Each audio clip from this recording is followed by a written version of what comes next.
உறவுகளுக்கு அன்பான வணக்கங்கள். செட்டில்மெண்ட் கொடுத்த பிறகு அதை ரத்து செய்ய முடியுமா? இந்த வழக்கில் மெட்ராஸ் ஹைகோர்ட் வந்து 5/6/2023 தீர்ப்பளிச்சிருக்காங்க.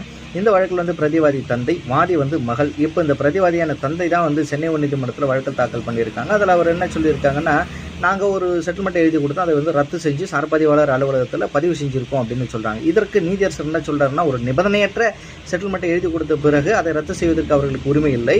மேலும் வந்து transfer of property act section 126 வந்து சொல்லப்பட்ட விதிகளுக்கு உட்பட்டு எழுதப்பட்டிருந்தால் அந்த செட்டில்மெண்ட்டை ரத்து செய்ய அவர்களுக்கு உரிமை இருக்குது அப்படின்னு சொல்கிறாரு. மேலும் வந்து சார்பதிவாளர் அலுவலகத்தில் ஒரு செட்டில்மெண்ட் ரத்து செஞ்சு அதை வந்து பதிவு செய்யக்கூடாது என்று சசிகலா விசஸ் வருவாய் கோட்டாட்சியர் சிவகங்கை மாவட்டம் என்ற வழக்கில் உயர்நீதிமன்றம் தீர்ப்பளிச்சிருக்காங்க அப்படின்னு சொல்லியிருக்காங்க. அடுத்தபடியாக தந்தை வந்து என்ன சொல்கிறாருன்னா, என் பிள்ளை வந்து மைனராக இருக்கும் பொழுது தான் நான் வந்து சொத்தை வாங்கினேன், அதனால் எனக்கு தான் உரிமை இருக்குன்னு சொல்கிறாரு.